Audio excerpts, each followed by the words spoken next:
বন্ধুরা BzKrit আরও একটি এপিসোড নিয়ে আমি বিশ্বজিৎ হাজির হয়েছি আপনাদের কাছে। বন্ধুরা আজকের ভিডিওটিতে আমি আপনাদের দেখাবো কিভাবে আপনি আপনার মোবাইলের মাধ্যমে যে কোনো ছবির সাইজ চেঞ্জ করতে পারবেন। বন্ধুরা এর আগের ভিডিওটিতে আমি দেখিয়েছি কিভাবে আপনি আপনার যে কোনো ছবির ব্যাকগ্রাউন্ড রিমুভ করতে পারবেন। তো এই ভিডিওটি দেখার জন্য উপরে আই বাটনটিতে ক্লিক করে ভিডিওটি আপনারা দেখে নিতে পারেন। এছাড়াও আমি ডেসক্রিপশন বক্সেও এই ভিডিওটির লিঙ্ক দিয়ে দিয়েছি।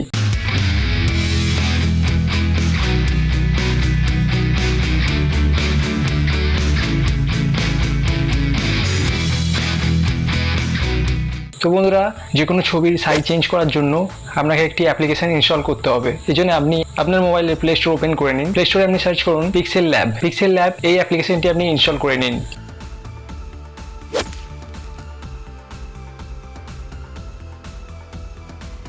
বন্ধুরা এরপর পিক্সেল ল্যাব ওপেন করে পিক্সেল ল্যাবের নিচে স্ক্রোল করে পিক্সেল ল্যাবের ব্যাকগ্রাউন্ডটিকে হোয়াইট করে নিন।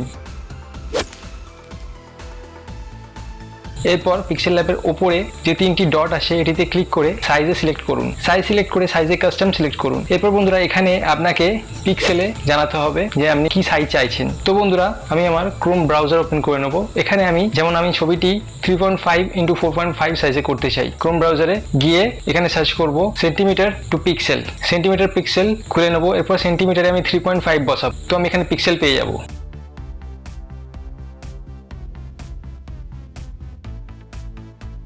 এরপর বন্ধুরা আমি পুনরায় আবার পিক্সেল ল্যাবে আসবো এবং এখানে পিক্সেলগুলি বসিয়ে দেবো। সাইজ বসিয়ে নেওয়ার পরে এখানে আমি ওকে করে দেবো।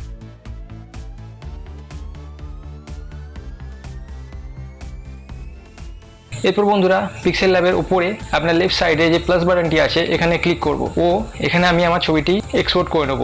এরপর ছবিটিকে আমি এই হোয়াইট ব্যাকগ্রাউন্ডটির সাইজে করে নেব। এরপর বন্ধুরা আবার উপরের রাইট হ্যান্ড সাইডে যে তিনটি ডট আছে এখানে ক্লিক করে এক্সপোর্টে ক্লিক করব ও সেভ টু গ্যালারিতে ক্লিক করে আমার এই ছবিটিকে সেভ করে নেব। তো বন্ধুরা ভিডিওটি আজকে এই পর্যন্তই। যদি ভিডিওটি ভালো লেগে থাকে বন্ধুদের সাথে ভিডিওটি শেয়ার করুন ও চ্যানেলটিকে সাবস্ক্রাইব করে নিন। এর ফলে আমার লেটেস্ট ভিডিওগুলি সবার আগে আপনার কাছে পৌঁছে যাবে। আজকে এই পর্যন্তই। দেখা হবে আরও একটি নিত্য নতুন এপিসোডে। ধন্যবাদ।